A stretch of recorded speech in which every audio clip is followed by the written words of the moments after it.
Okay, so ఈ class లో మనం అండర్స్టాండ్ చేద్దాం మనం నోట్ ప్యాడ్ ప్లస్ ప్లస్ ఎట్లా ఇన్స్టాల్ చేయాలి. సో జస్ట్ మీరు గూగుల్ ఓపెన్ చేసిన తర్వాత ఓకే, ఇక్కడ జస్ట్ టైప్ చేయండి note pad plus plus. Okay, so type చేసిన తర్వాత మీకు ఈ పర్టికులర్ వెబ్సైట్ వచ్చేస్తుంది, ఫస్ట్ వెబ్సైట్. సో ఈ పర్టికులర్ వెబ్సైట్ ని క్లిక్ చేయండి.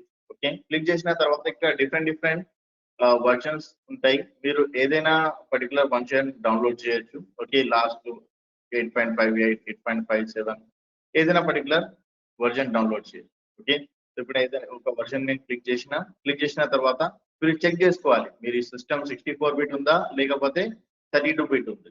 ఓకే, సో ఇవి కూడా మీరు డైరెక్ట్ మీ పర్టికులర్ కంప్యూటర్ లో మై కంప్యూటర్ ఉంటుంది కదా, సో ఈ పర్టికులర్ కంప్యూటర్ లో చెక్ చేసుకోవచ్చు. మీరు ప్రాపర్టీస్ ఉంటుంది, ఈ ప్రాపర్టీస్ కి మనం క్లిక్ చేస్తే ఇక్కడ మనకు కింద వచ్చేస్తుంది. ఓకే, ఇక్కడ నాకు 64 బిట్ అని ఆప్షన్ చూపిస్తుంది. సో నేను ఏం పర్టికులర్ డౌన్లోడ్ చేయాలా, 64 బిట్ నేను డౌన్లోడ్ చేయాలి. ఓకే, సో ఇక్కడ ఆల్రెడీ ఆప్షన్ ఉంది 64 బిట్. ఓకే, సో ఇక్కడ ఇన్స్టాలర్ అని క్లిక్ ఉంది, జస్ట్ క్లిక్ చేయండి ఇన్స్టాలర్ కి. సో ఇప్పుడు డౌన్లోడింగ్ స్టార్ట్ అయిపోయింది.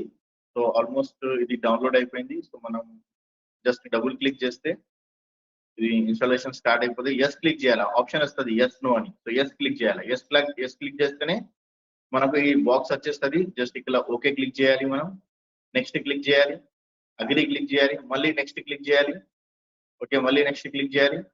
ఓకే, మీకు ఒక షార్ట్ కట్ ఐకాన్ కావాలంటే ఇక్కడ మార్క్ చేయొచ్చు, లేకపోతే అవసరం లేదు. నెక్స్ట్ మళ్ళీ ఇన్స్టాల్ క్లిక్ చేయండి.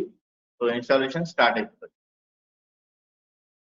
Okay, completed. ఓకే, ఇది జస్ట్ మీది note pad plus plus. So ఈ నోట్ ప్యాడ్ ప్లస్ ప్లస్ లో మీకు ఏదైనా HTML కోడ్ రాయాలంటే ఈజీగా మనం HTML కోడ్ ఇక్కడ రాయాలి.